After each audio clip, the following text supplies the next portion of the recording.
I must apologise. I've had a cold. Hopefully it's clearing up now and I won't start sneezing at you or something. But I apologise in advance for that.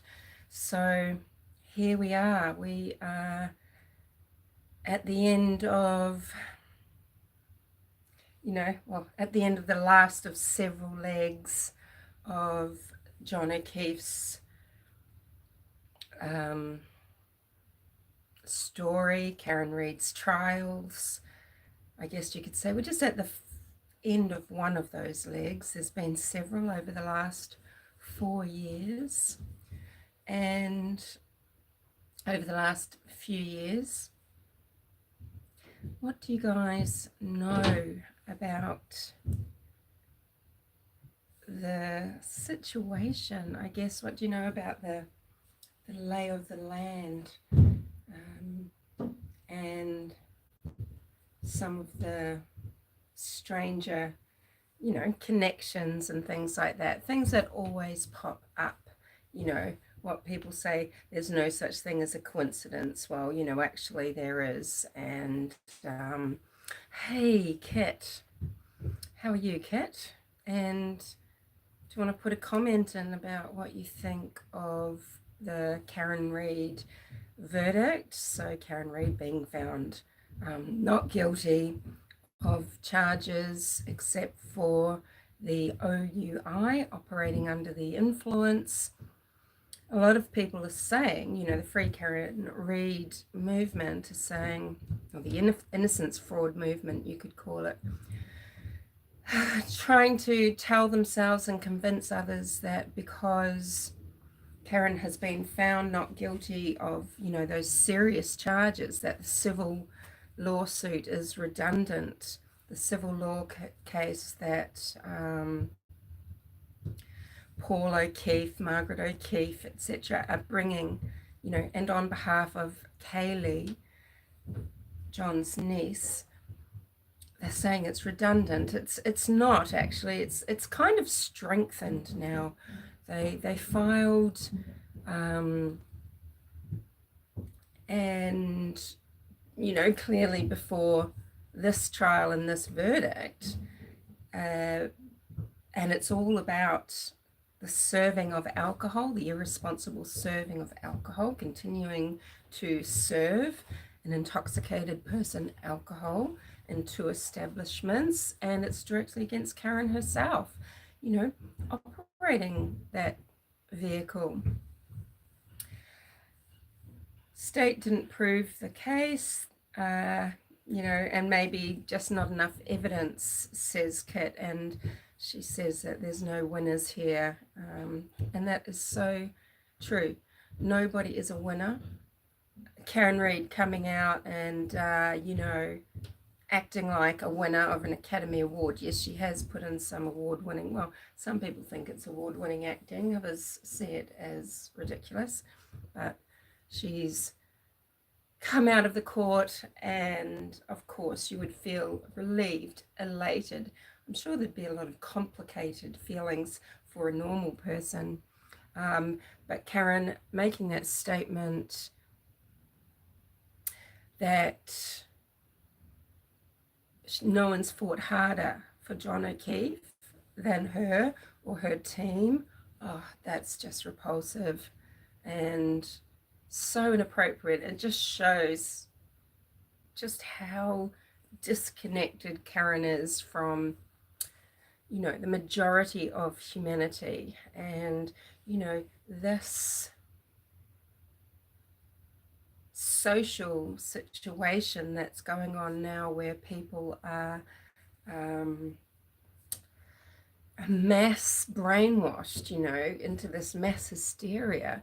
And, I just have to totally support Brennan and his commentary about what's happening socially and how it really is undermining faith in the courts and the legal system. And am I into hit and runs? Well, I'm not into them. I really dislike them, Jay, and I really don't approve of drunken hit and runs where women reverse their Lexus into their partner and then drive off and then disavow it after actually talking about having done so. Probably initially thinking that, hey, I was drunk and this is just going to be a terrible accident and people are actually going to sympathize with me because, you know, when people run over their cats, everyone tries to placate them and say, you didn't know, you weren't to know. Pussycat was just sleeping under the car in the end, you know. Maybe that's what she thought was going to happen. And as soon as Yannetti pointed out to her that actually she's got a lot of culpability here and it's criminal, she changed her tune. And so did her father, William Bill Reed, who has said out loud on television to the world that Karen said to him, Dad, I hit something. So we have seen a lot of commentary from Karen. She wouldn't testify in court, but she's chosen to testify on the court steps coming out. She's testified in, you know, lots of television programs. She's found a way to try and get across her story. And that is actually a good thing for the normal people because we can see her trajectory of lies, can't we? How she's developed her narrative to the point where she has actually said to cops, I know who did it, Kevin and Colin, Albert. And then, of course, it became, we know who did it, Steve. Remember that comment? Crazy, huh? So what do you guys know?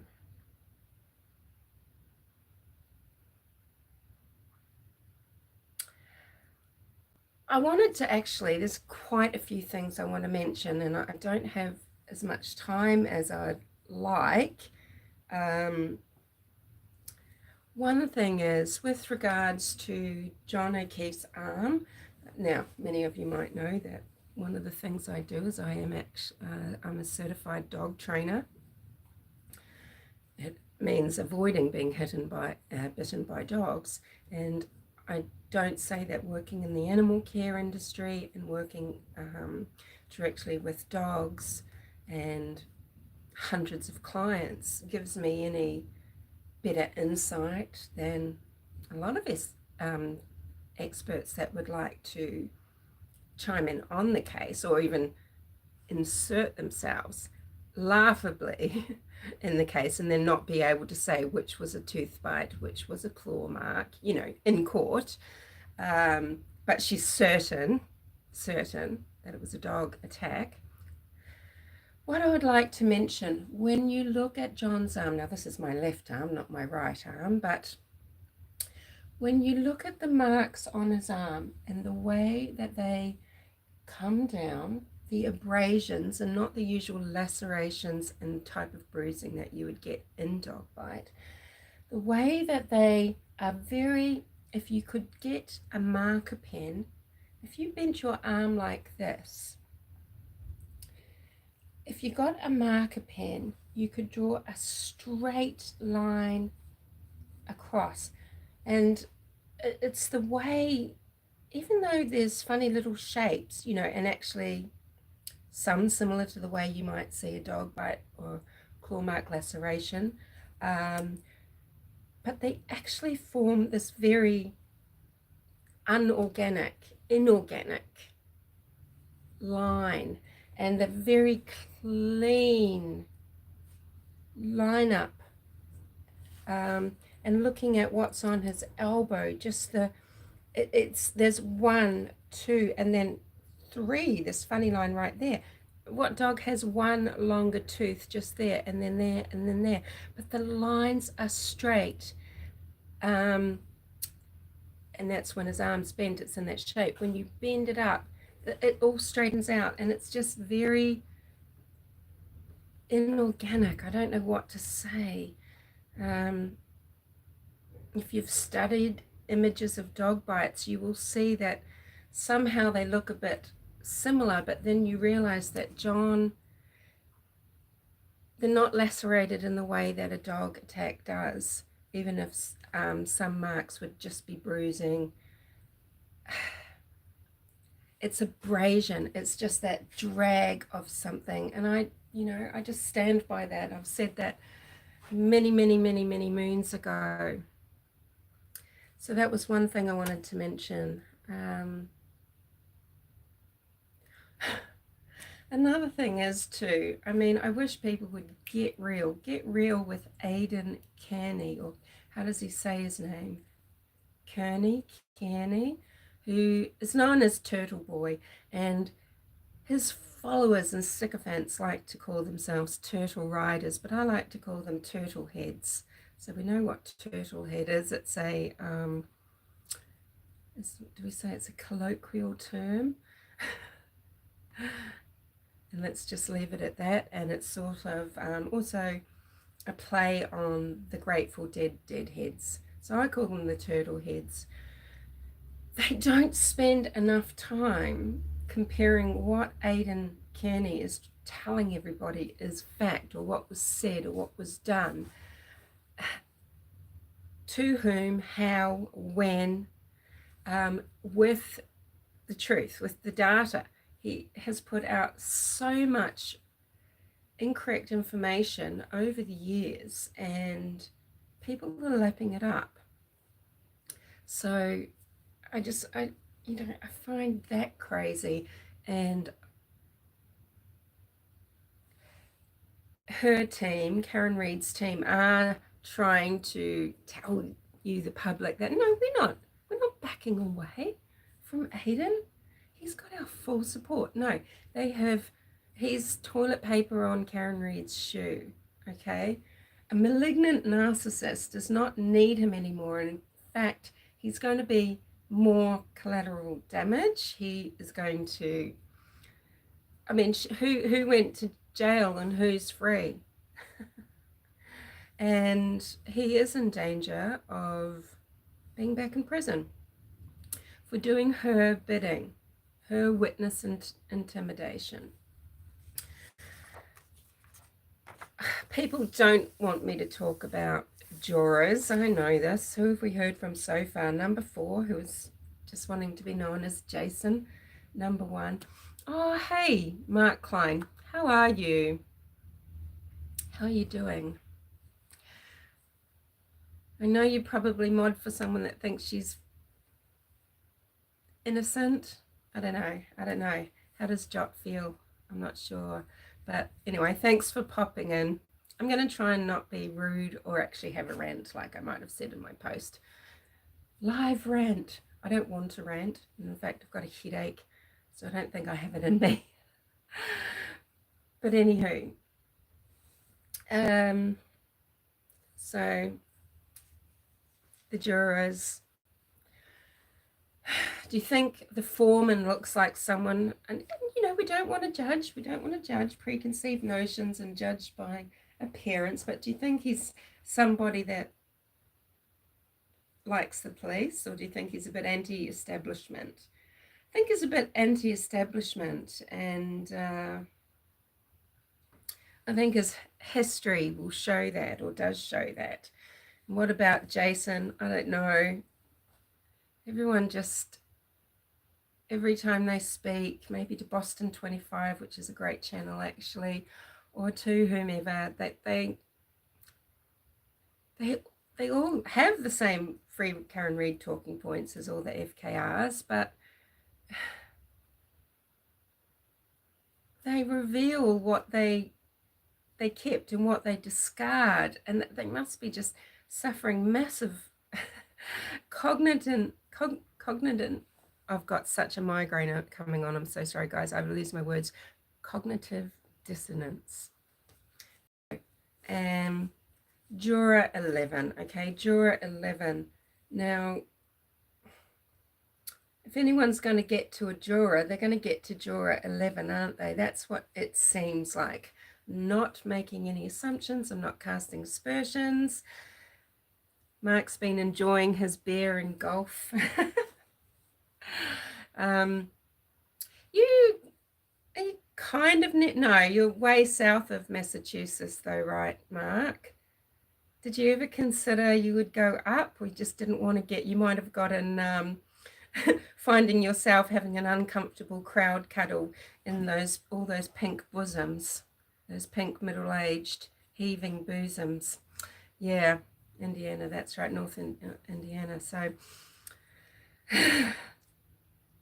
Juror 11 can't tell a straight story. She can't tell a straight story about the history of her life. She can't keep a straight story about her history in America. She is a woman, and this is just in my opinion, not only my opinion, I would hazard several guesses, or she is a masker. She wears masks. She wears personas. She is used to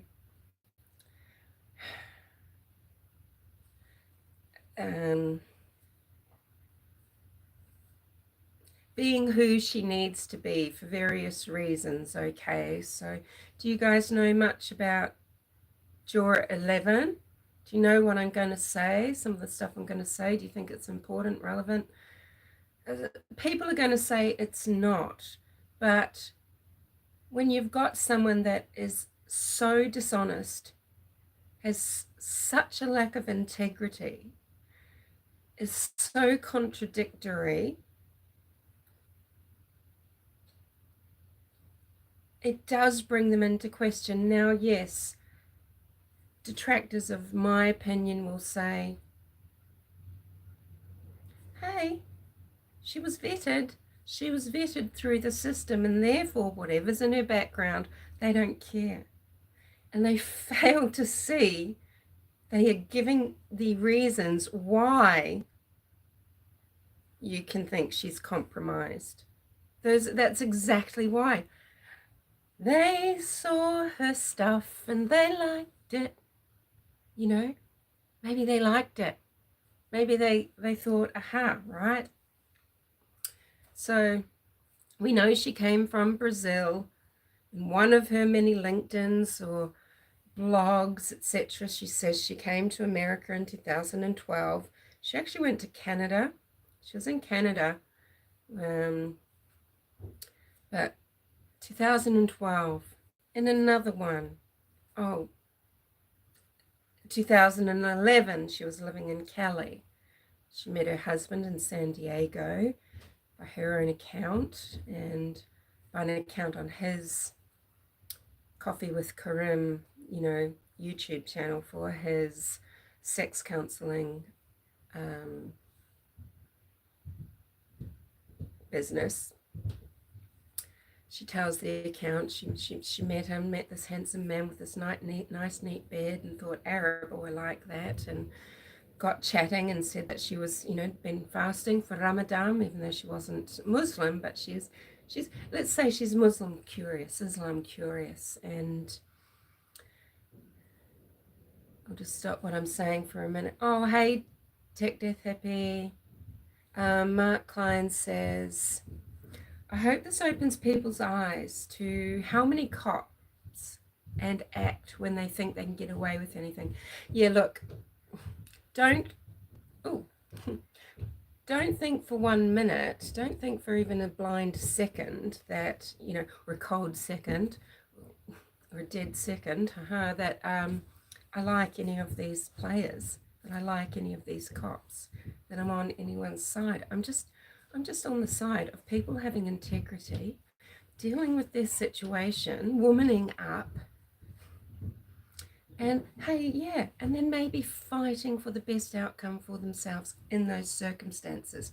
I would have respect for that, but no, we're all very well aware that there's not a lot of people that, we might hold up to high esteem, and that I'm in Australia, Soud, and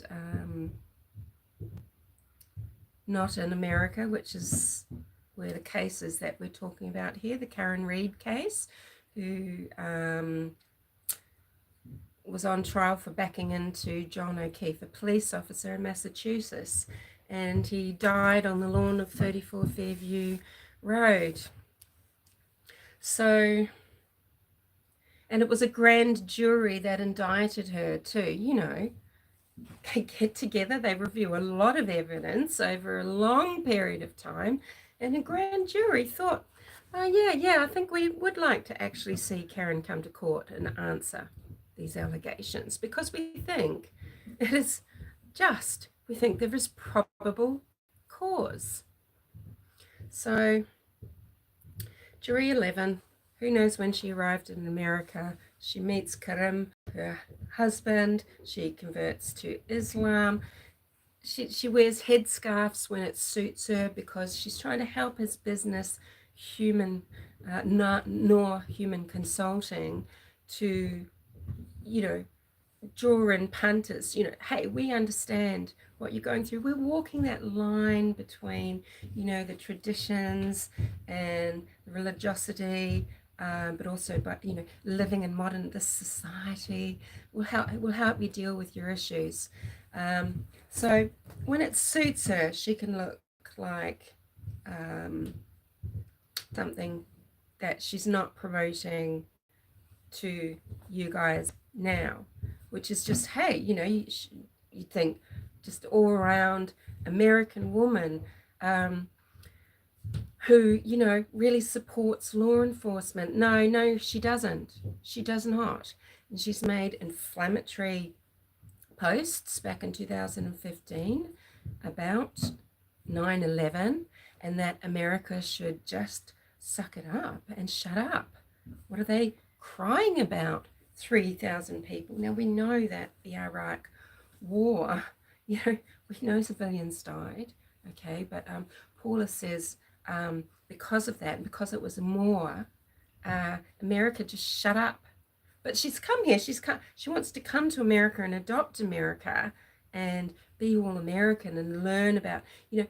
She also says she knows absolutely nothing. She knew nothing about the American justice system, even though she's an attorney in Brazil. When she re-entered Brazil, probably running away from her father-in-law's charges in 2021, she wasn't listed as an attorney in Brazil. But she said, I knew nothing about the American justice system and the courts and how anything works. However, she did. She had experience of 2 court cases, 2 very American, very Massachusetts court cases concerning her father-in-law, Ahmed. One of the names that she likes to use is his surname, Sarah Gowden. She likes to use combinations of names, and we see this a lot. Hey, not saying she's a con artist, but we see this a lot with con artistry, don't we? You know, combinations of names, family names, ex names. So, you know, Paula Prado, Paula dos Santos, Paula Santos, you know, Prado Sarah Gowden, Paula Sarah Gowden, and they all have just slightly different blurbs, all the different things that she might be working on, and that could be fair enough when you consider, hey, if she's going to be working in Brazil, but she's, you know, doing digital marketing for lawyers in Brazil, and if she's doing certain roles, sure, but why would you need more than one LinkedIn? I mean, I guess you can have more than one CV for depending on which role you want to go to, but you've only got one history, you've only got one truth, you've only got one timeline of things that you've done, you've only got one timeline of how you've developed your career and the things that you do. But no, she's got several, and she is trying to tell you that she just knows nothing. She didn't even know about Karen Reid case, even though she follows it in Brazil, even though she says she's a true crimer. Oh no, we don't have it in Brazil. Yes, they do have it in Brazil. She's part of those groups. And she cited a witness from trial 1 as what turned her. This is in recent conversations on the telly. Well, it was this testimony and that testimony and this witness. Well, that witness was only in trial 1, Paula. So the cases that she was privy to, pretty dire. The human sort of, decency, and the anti-American security safety. And sure, I know we can say this is her father-in-law. It's nothing to do with Paula. But it's her lies matter. You've got a juror who is dishonest. You've got a juror who says she has had no inkling about it. She's not had anything to do. You can understand that she would want to cover this, right? Just like, is she trying to hide her Muslim identity? Not wearing her headscarf, when she sometimes does. Now, a lot of women will choose not to wear different coverings, but they will wear a scarf maybe. And they don't just wear it 1 year yes, 1 year no, 1 month on, 1 month off. They do or they don't. They might go through a process of deciding to shed that. But not Paula, no. It's just so contrived, everything she does. So the first case, now this is not very nice, and the article is against, actually, I don't want to say it wrong. Did I write it down? So C272, so I've got a migraine, I can't see and I haven't got glasses on. Sorry, my dears. I've got 19 pairs of glasses and none of them are here. Look it up, but it's, it's pretty dire. And then associated 29C, and this is, having possession of images of a child performing sexual acts. And for the case after this, or even was it for this case, I can't remember, I think it was after, for the case where, basically he's a national security risk because he was working for a company, lying about when he was signing in and out, and he was keeping documents, he's keeping classified documents on his home computer to do with missiles, to do with security for America. What was he going to do with it? This guy's an immigrant from Egypt. Was he going to sell it to the Middle East? Just asking. Why did he want it? Why did he risk such a breach? Why would he do that and be trying to cover up? His company took it to the authorities because they noticed that things weren't lining up and they wanted him investigated. And he was charged. He's found guilty on both counts. He's a registered sex offender. He owns his property in Sharon. Okay, we know Sharon, Massachusetts, don't we? Sharon is where Lieutenant Jeffries and his wife Crystal, who Karen Reid called before calling her DUI attorney. This is never mentioned. She's never mentioned it again. What was said in that 7-minute call? Hey, sure, maybe it's not important. Maybe she was just getting the number that Lieutenant Jeffrey could suggest. Sorry, I'm looking for the... I've got triple vision. Sorry, which is no good when I've got some notes that I might want to use for you. But stealing missile defense technology information, and he's done prison time, and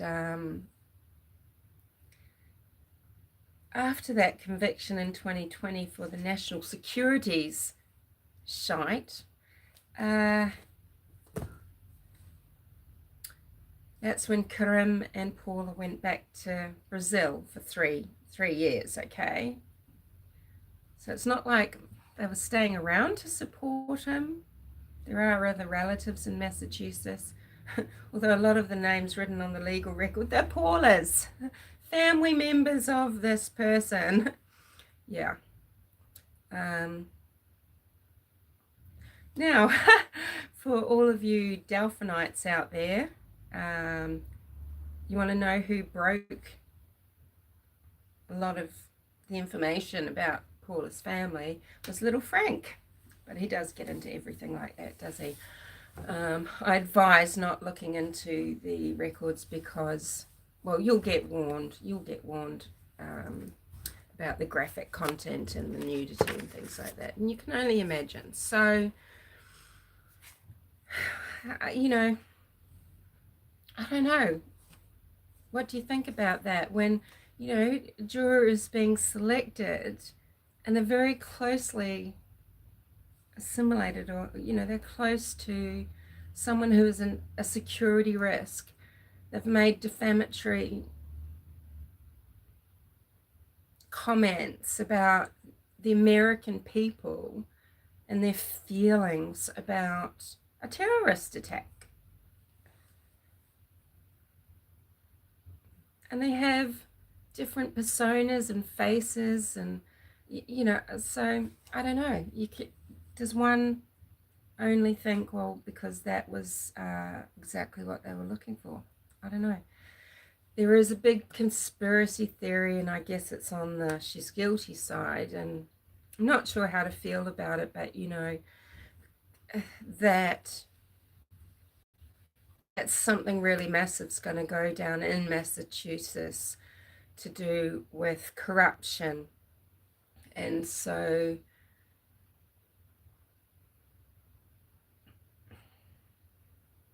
and you know, the Department of Justice and all of these cops, but I don't know. I don't know why people can't think, hey, you know, I don't really like the character of these people. So let's talk about some of the places and some of the other events.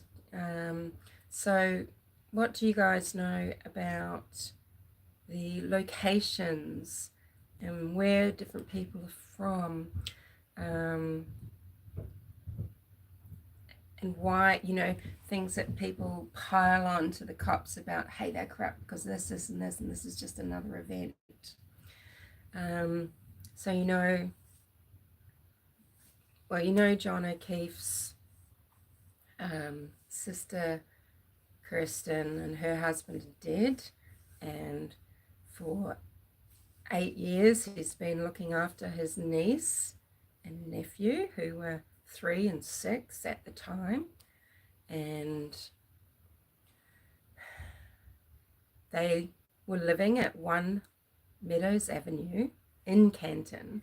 And that's the road that Colin Albert used to live at, down at 7 Meadows Avenue. He now lives near the Waterfall Hotel,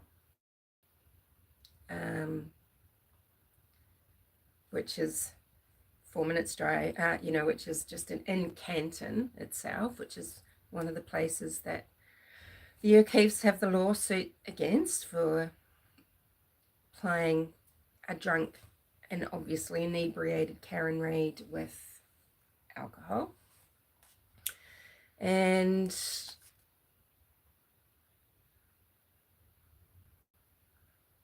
there's now there's a case called it's the Craig Casey case that relates to Pleasant Road and Meadows Avenue, and this is a few years old. In 2018, a 30-year-old, he was down in Stoughton, and Stoughton is where, you know, Matthew Farwell killed Sandra Birchmore, and it was covered up.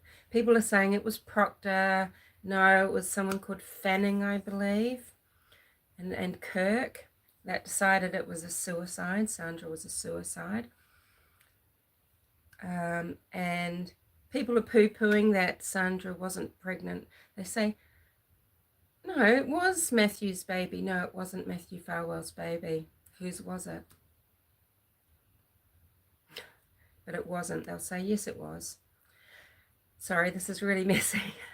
But Craig had been, he was in a car accident. He'd sideswiped someone else's car down in Stoughton, and early in the morning, like early, similar time to when John O'Keefe was found in Fairview. And it's pretty much, you can follow all the roads starting with P from Stoughton, Park and Pearl, and up to Pleasant.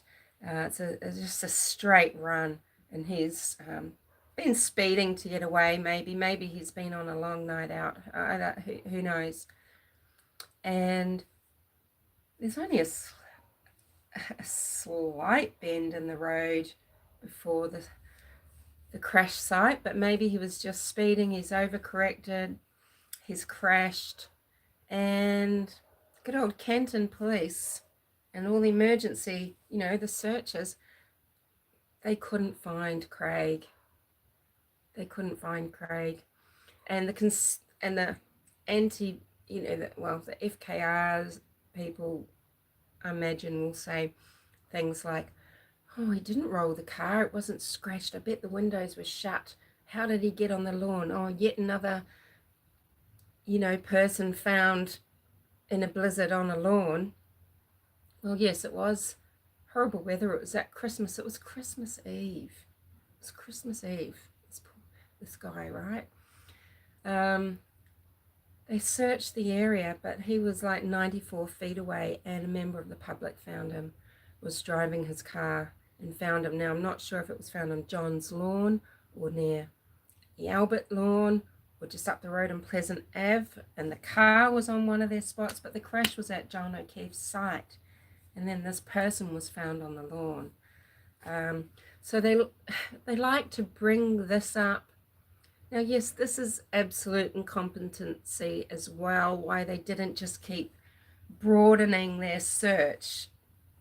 They thought someone got away on foot, right? They thought someone had just left the scene of the accident, and perhaps they were just putting out the APBs or the BOLOs or whatever. But, 94 feet away, it's literally the distance of John O'Keefe's property line along Pleasant Road. So it's not very far. It's pretty bizarre. But again, it was dark, snowing. He was found as it was obviously getting lighter by someone driving by who saw, Crazy. So anyway, the property at 1 Meadows Avenue, that's in trust for Kaylee, and that is mentioned in the 22-page civil lawsuit, the wrongful, the lawsuit from the O'Keefes to the bars and to Karen. So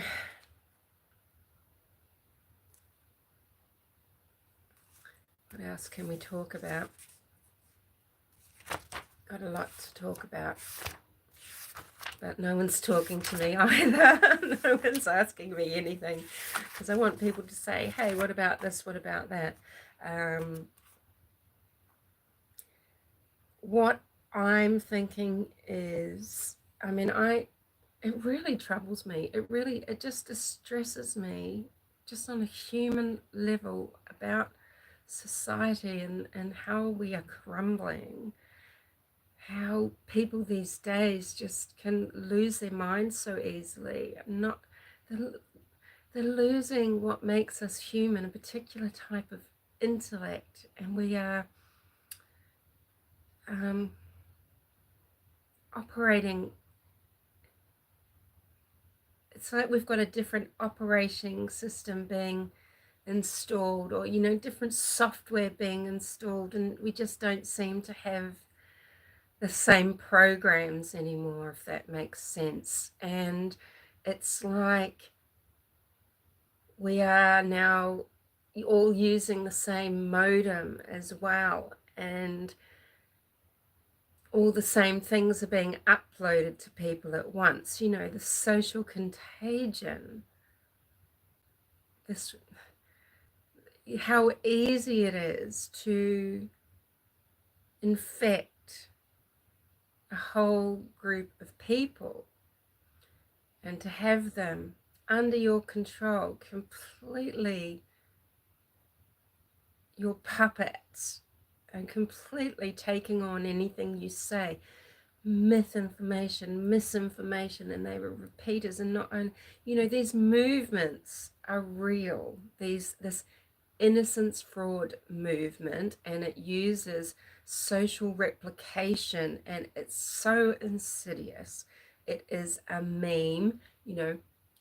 There's genes and there's memes, and it happens in Indiana with the Delphi case, for example, and that whole Rick Allen innocence movement. It happens in Idaho with the Brian Koberger movement. There is no rational reason for people to get behind these.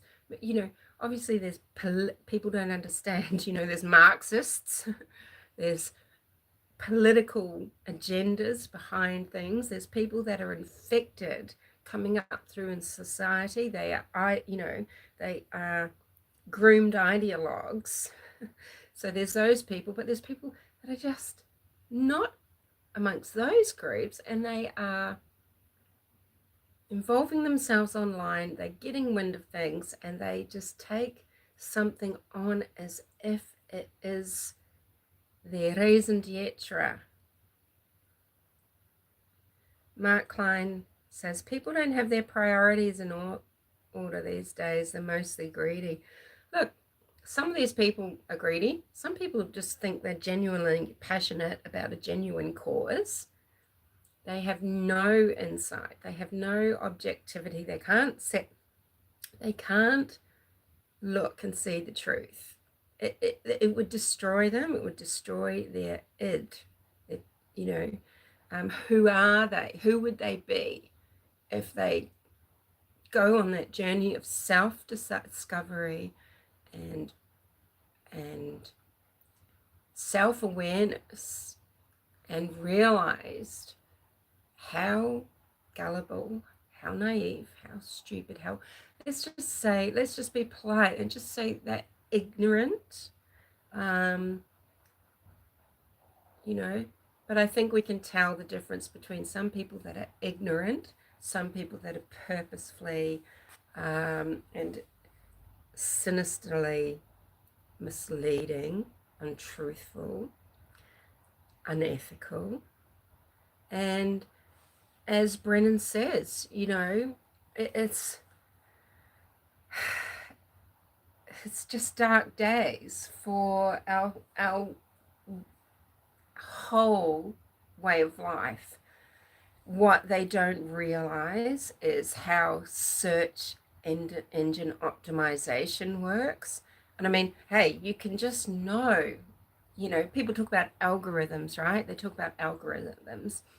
They need to take it a bit further. But just for example, the algorithm before and after this verdict, could you find the people when you're searching? You could even type in Karen Read guilty, or is Karen Read guilty, or whatever phrase, right? Would it come up? But no. Afterwards, yes, suddenly there are pages and pages of channels who have been tottering on, just like me, just like my little channels. Some of them are bigger channels too, but voicing their opinion. They haven't just come out to decide afterwards, now they're going to say, I think she's guilty and this is not just. They have been ballsy. They've put themselves on the line to say, look, I just don't think this is the case. I think it's hit and run. She's done it. She's lying. And she needs to go to prison for it. And they've been saying it for a long time. Try and find them. It's very niche to find them.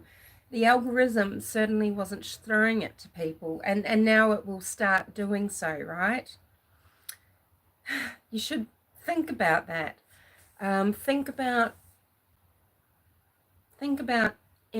embedded phrases, okay? And who's embedding these phrases? Who's embedding these phrases?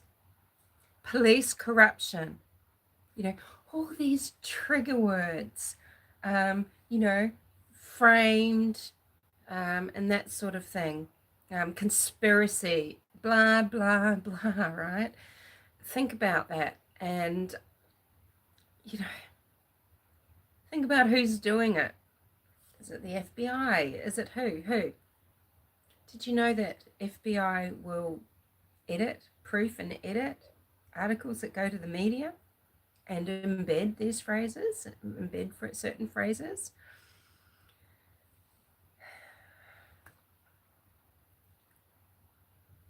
One of the really disturbing things to me about the FKRs is this rhetoric as fact, okay?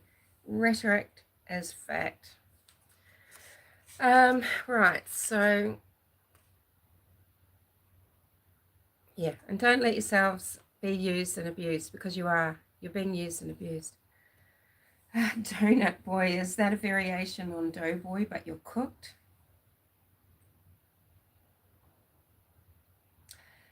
You're Hindu, but QHY. But why Christians say hallelujah? Why do Christians say hallelujah? I don't know what that means.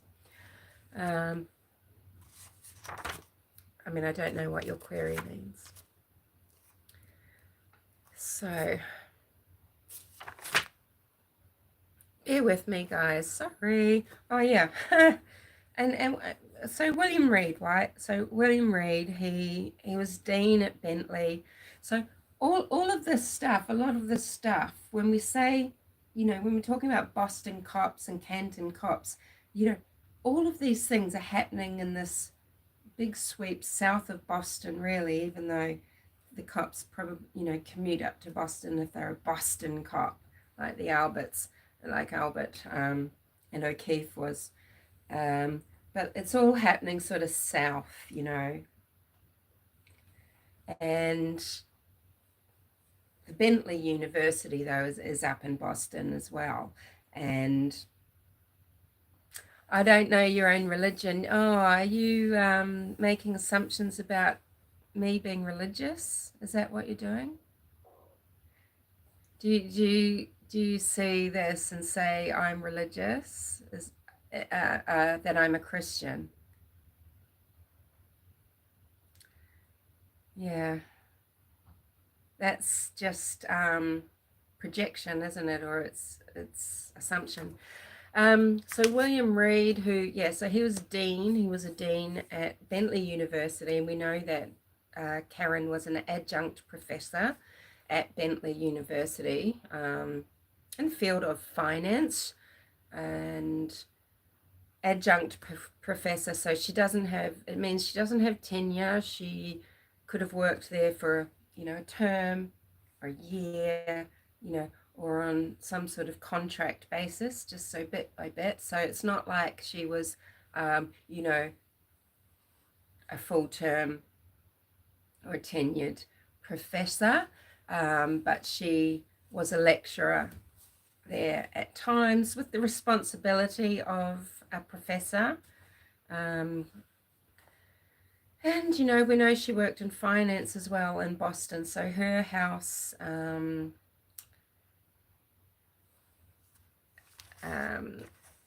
was so she bought in Mansfield at 481 Gilbert. She sold that after the civil suit was filed at a little bit of a loss. But yeah, she lived in Mansfield. So, sorry, I keep getting distracted, don't I? William Reed. He did resign. He's resigned through all this, and understandably, I can see why. Yes, I'm actually not wholly white, if you could say that, and I mean WHOLLY. And if I chose to, I could identify however I want, but my racial background or my genetic background is actually Māori. But with Celtic skin, I guess, and the green eyes. But yes, I'm fair-skinned, you could say. Yeah, are you from India, Donut Boy, or are you a What color is your skin? What country are you in? And if you're an American, would you say, but you're a Pakistani American, for example? Or would you first and foremost say you're American? And then would you say that just part of your identity is Hindu? Or is your whole identity being Hindu? And people should know that because they can look at, say, the color of your skin, and maybe markings that you put, or maybe because of the traditions of your household, or things like that, right? So what do you think about it? Is he trolling? We know that William Reed doesn't own a Lexus, and yet he's on television after this verdict wearing a black, collared polo shirt with Lexus on it. What the fuck? I mean, there's just no need for that kind of crap. And this is where, the family dynamic of the Reed family is just so driven by Bill Reed, who is just not a very good person. There's Nathan, her brother. Now, of course, this doesn't matter. Hey, people make mistakes. He is a convicted felon for embezzlement. He was working at Lexus at one point after, he was kicked out of his teaching role for embezzling from a school, so literally stealing from children. And who knows why he was pushed to do it? Was he in difficult financial? I mean, his wife left him after the fact, so it wasn't like he was looking for money for a divorce before it. And you could say that the amount wasn't very great. It was $12,000, but, some people have to live on $12,000 in America. And, he did take that money. Maybe he just found a way that he could do it, and it happened once, and then it just became easy. We don't know. And then there's Karen Reed, who now has an OUI, so you could say, yeah, she's convicted of a crime.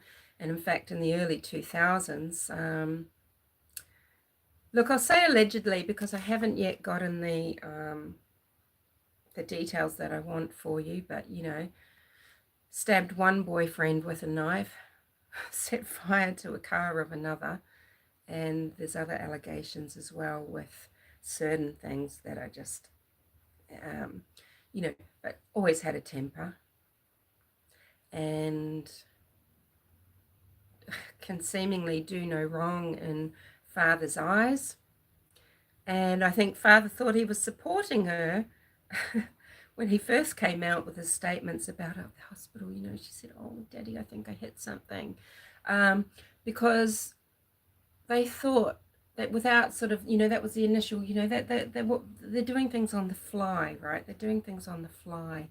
And at first, not really realizing the repercussions, because just thinking that, look, this is just going to, oh shit, it's happened, she's caught, they know she did it, we're going to have to get away with this as a total accident. And if we just say something rather than, Daddy, I hit John and left him there, and she was drinking, so it's just going to be, oh, what an awful life happenstance. And poor Karen, and now look, go easy on her, she's grieving, her husband's dead, and it's just all just a dreadful mistake. When they found out that it's, just how much trouble she was going to be in, the stories change, and he's doing her bidding. And the usual enabling of a malignant narcissist. As I was saying, in the family, there is another sister, and she is what people term as GOSO, in these families where people just, they leave their toxic family once and for all. It's lies that Elizabeth is in the audience in court and supporting. She isn't there. She's not making statements. She has moved a little bit away. and she doesn't support Karen Reid, and she has no contact with her family. So get out, stay out. She doesn't want the part of it, and this is often the case in toxic families. You don't fit in, and you don't want to be a part of it.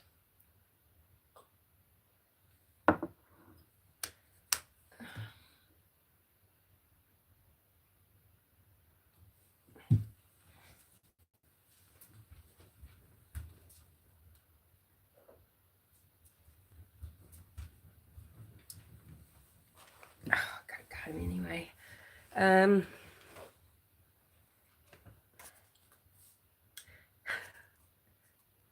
Yeah. There's a lot of things. Sorry.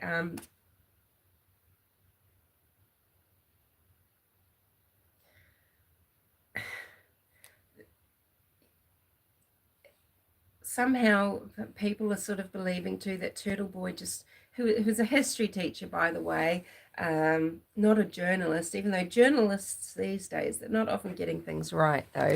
So I kind of don't know how we can excuse him getting so much wrong just by saying, oh, but he's not a journalist, actually.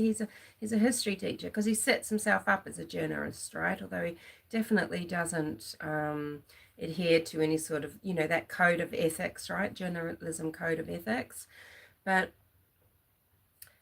there were 189 calls and 40 hours of phone calls. Between Karen Reid and Aidan Kearney. She's definitely been controlling to some degree what he publishes, and majority of what he publishes is absolute shite, right? It's not the truth, and it's all in black and white. So, just these desperate attempts controlling all these narratives,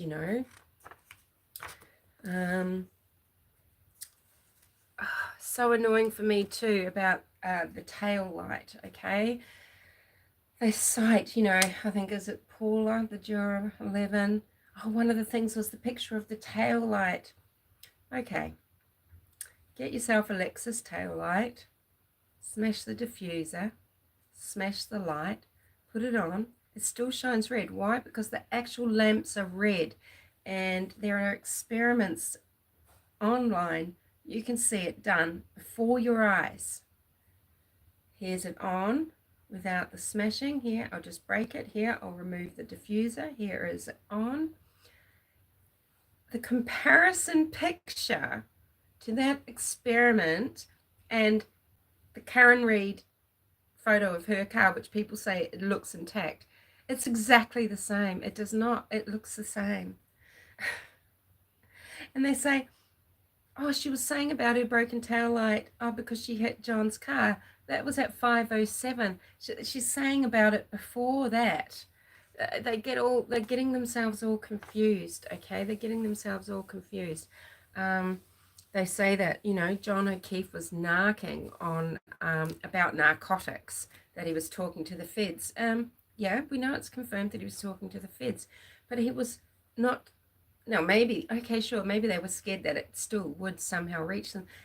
Nothing to do with any of the people inside that home, and we've been told that. People don't want to agree, but that's what we've been told. Why would you cherry pick something? And he's a Boston police officer. Now, he was working sexual offences, ironically. He wanted to be less frontline. When he took on the responsibility of his niece and nephew, he wanted to be taken from more dangerous duties. People say, oh, he's got a desk job. No, he's managing registered sex offenders and things like that. But yeah, he did have some information about drug activity in Canton, and you're trying to say he was killed for that. Now, okay, sure, maybe if he was telling porkies on people in the police force and they didn't like it. Maybe they might get personal satisfaction about the fact that he's dead, but they're just bringing this immense spotlight onto them. And then they want to go through the whole palaver of framing someone rather than just having it be a total mystery. They're going to have to go through this whole, we've got to prove this guilt of someone. It doesn't make sense. It doesn't make sense what they're saying. They do not like Karen Read because she acted like a see you next Tuesday. They know she hit John. They know she was acting like an absolute mofo. Her behavior was appalling and they just weren't going to stand for it. And they knew if it went to court, this is horrible for our lives. Who wouldn't think that? They don't want to be used and abused. They know how the defense works. They don't want to be used as reasonable doubt, which is exactly what happened. Is it reasonable? I don't know. Oh, the juror. Well, I wasn't 100% sure, so I couldn't say that, so there was reasonable doubt because I was 99.9. What a motherfucker. Are they trolls? Are they trolls? Are they actors? Who knows? I don't like to say these things definitively because it does make you seem like a kook, but for real. Yeah, he wasn't taking notes because of his photographic memory. It's just they don't put themselves through that. And no, it's the perfect cover. It's the perfect cover. No one would think that they could be guilty if they've left him on their own lawn. So that's why they left him on the lawn. It makes perfect sense. It fucking doesn't. It does not, okay? Someone's done experiments and turned and put their headlights across the lawn and it lights the whole lawn up.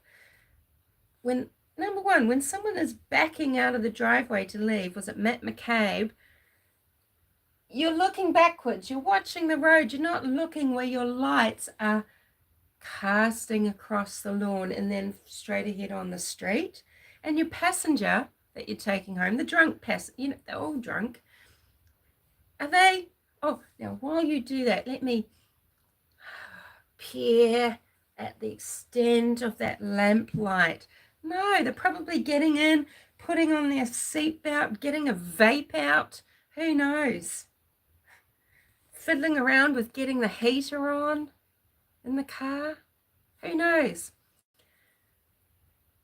And John and Keith, do you realize the situation there at that house? People seem to think they're imagining, they look at those photos of Fairview straight on and they imagine him plonked on that little parcel of grass, don't they? And that's not where he was. Okay, so I don't know, is it worth holding up this scribble? But he's over. He's over by the flag. There's the garage and the driveway and the entrances to the house here, where you have to, you don't walk across the grass. You walk on this little concrete path, and here and there were their cars. This is the front of the lawn and the road, and there's a fire hydrant and a letterbox, right? Letterbox and a fire hydrant, and then there's a flagpole, the most distance across, and there's the shrubbery and all the shrubbery that comes down the neighbor's lawn here. One thing they're saying too, because it must be, and even Jury 11, now he went into the garage. There's no house. There's no entry from the garage to the house.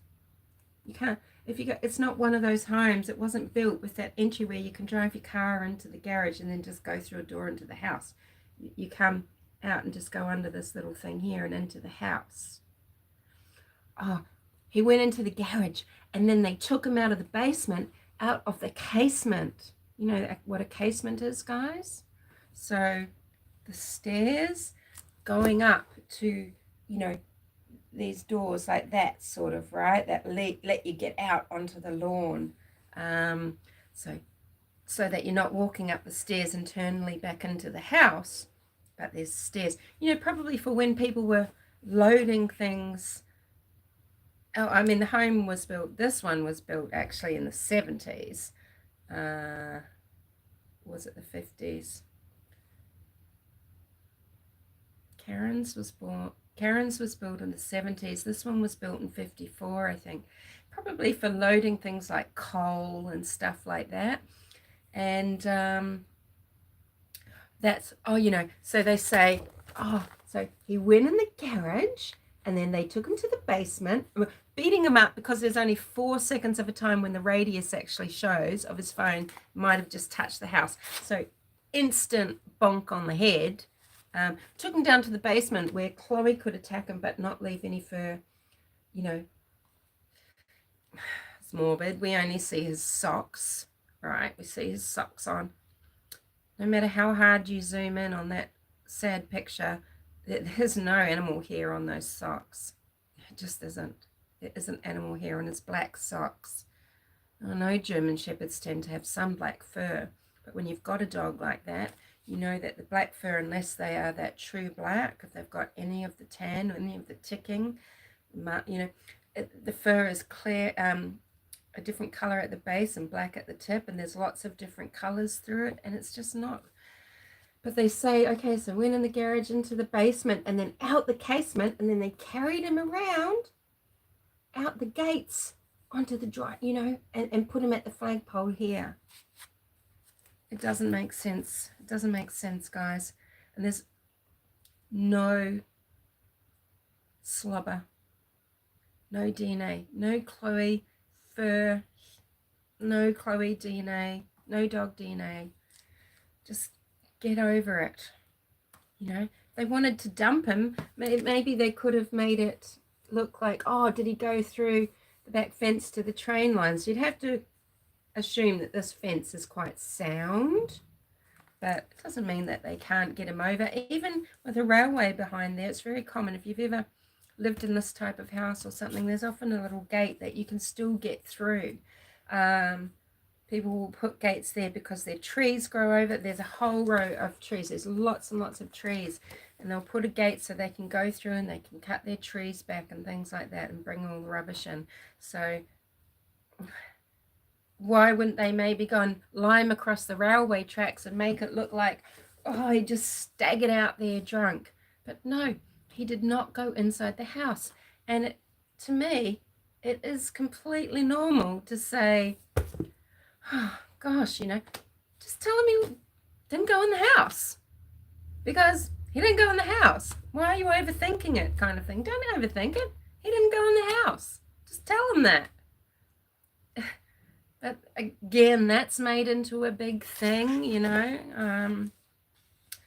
yeah. It's just crazy. So, yeah.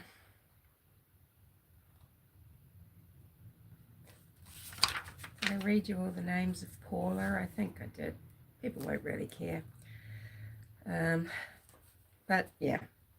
She is well up to date, well read, so to speak, well before the trial, in my opinion, with Karen Reid's case. I think she's just an absolutely ambitious narcissist. She's so insincere. She's so contradictory. And,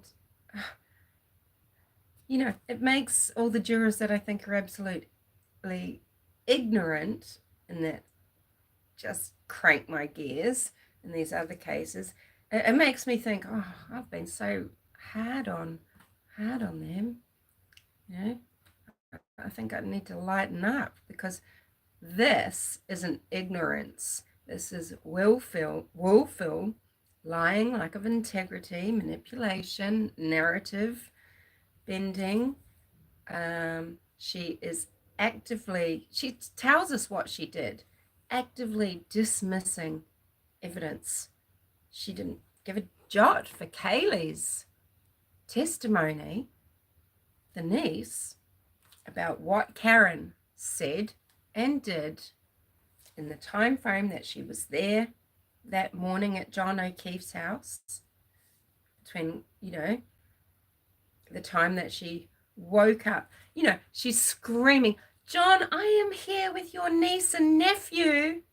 The nephew wasn't there. Patrick wasn't home. He was elsewhere. This bloody insane, drunk, malignant narcissist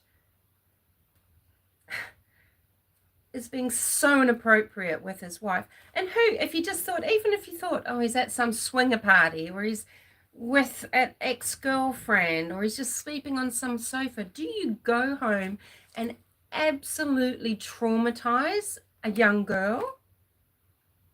Waking her up, yelling at her, telling her, I think I hit John, telling her to call Jen McCabe. Turtle Boy says Karen called Jen McCabe. No. Karen told this very young niece that she's traumatized to call Jen McCabe. And Jen's yelling in the background, Jen. And then Kaylee testifies that on the first phone call, Karen was saying, I hit something. Did I hit him? I hit something.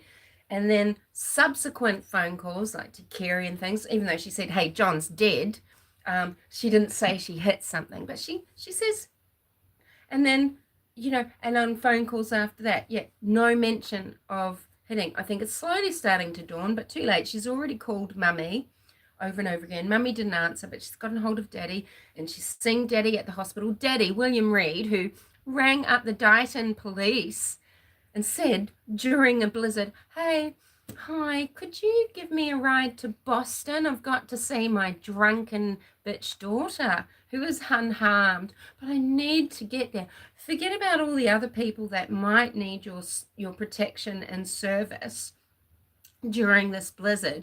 People that are maybe having trees fall on their house, and maybe their car has squealed off the road into a building. Forget about that. Just come and pick me, William Reed, up, because my panicked daughter has rung me. Oh, and then he gets to hospital, and Dad, I hit something. They realize, because Karen's drunk. She's sly, she's cunning. Things are ticking over. She only came to that. We know who killed John O'Keefe. Later, right? That developed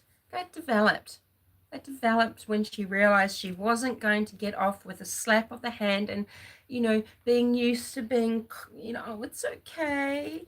She turned to typical malignant narcissist behavior. What about those texts to and from her and John O'Keefe? Okay, John O'Keefe's getting ready to go out, and he's going out with his friend. Karen's probably not very happy about that. So she's telling him, oh, I've called a plumber. I've texted a plumber. Richie. Yeah, his name's Richie. Oh, because I don't have any hot water. Yeah. Knowing that this is going to upset John, because he and his father and Pops, okay, JJ the second, John O'Keefe is JJ the third, okay, and he would have done it for her, but she's sort of pushing the envelope, push, and in these texts he doesn't understand how she just, she's saying, why are you punishing me, sort of thing. Oh, I don't get over arguments like you do, Karen, because I'm at the end of my tether, he says. We've had months of weekly fights. Kaylee testifies she would chase it. That Dave, follows him around the house. She's following him around the house. You've heard how she argues, because we know malignant narcissists don't just discuss. They hate bomb. And that's exactly what she does in those voicemails.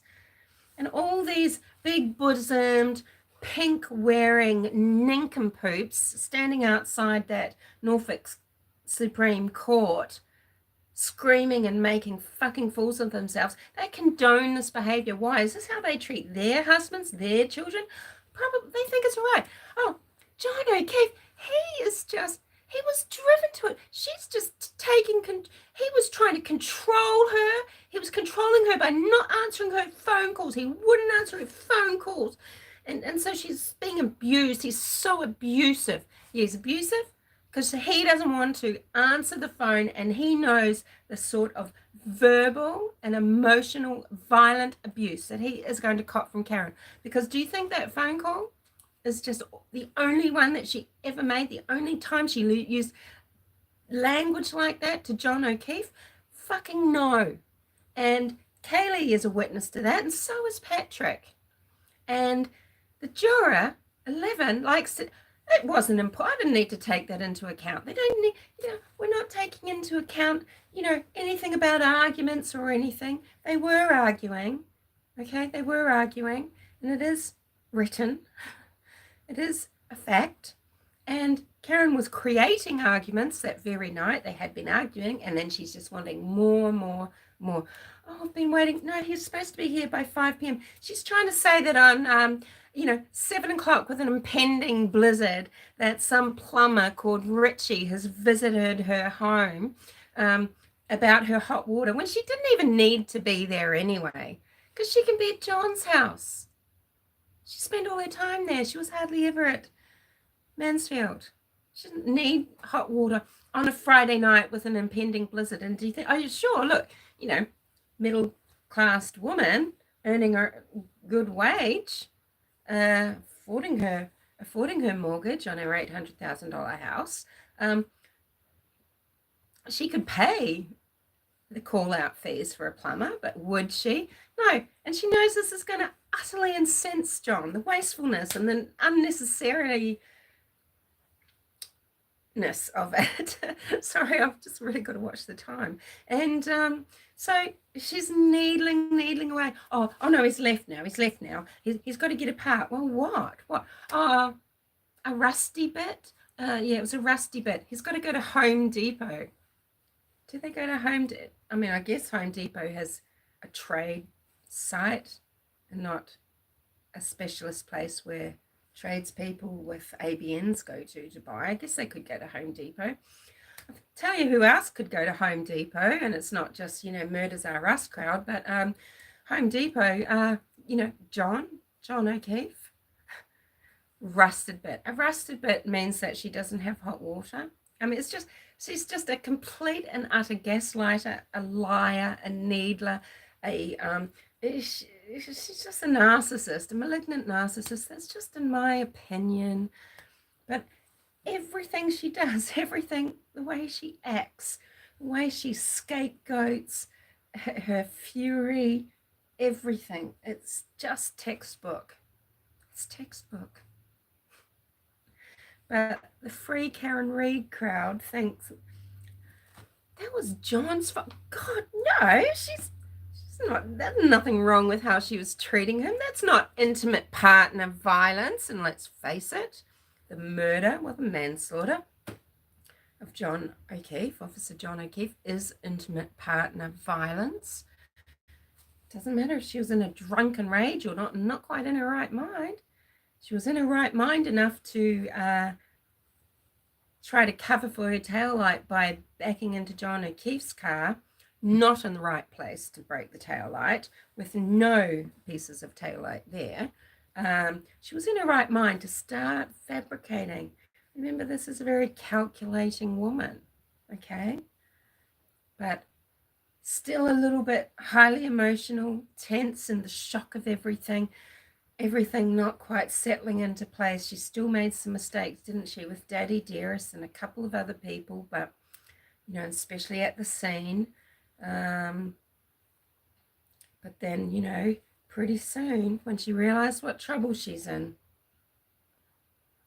the story had to change.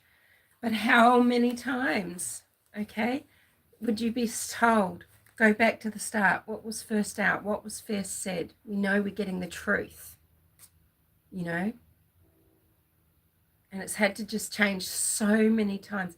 What a ballsy bitch to actually name these, you know, and it's funny, isn't it? Oh, don't ask me the guy's name. Remember, migraine, and I've got to go to work. The guy who they're disparaging because he didn't update his LinkedIn, but it's his testimony that nailed it. Yeah. Karen Reed went to 34 Fairview Crescent in her Lexus with John. He got out of the car.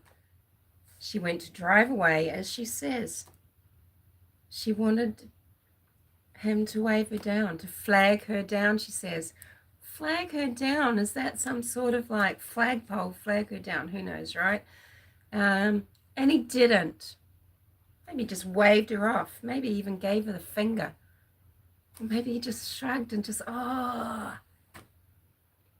And she didn't want him going inside the house. She can't stand it. She feels too incredibly empty.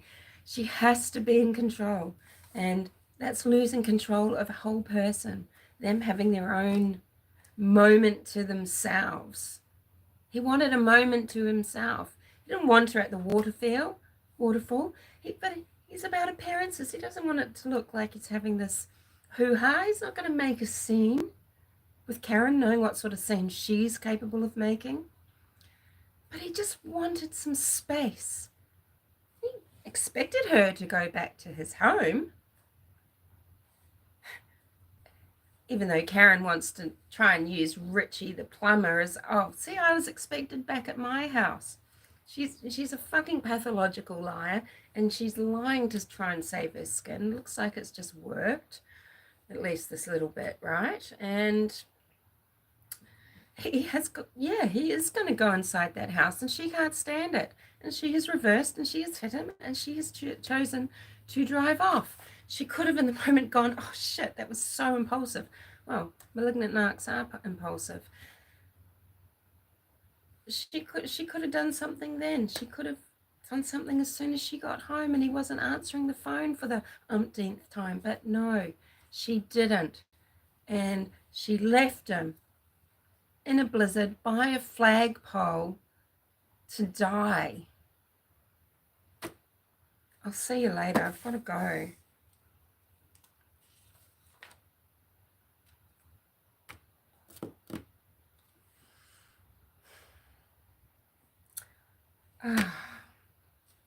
There it is. I'm so hazy I can't even see the little X. Thanks for listening, whoever has popped in, or who listens later. People will probably listen to 1 minute and then go, you're fucked in the head. What will be, eh?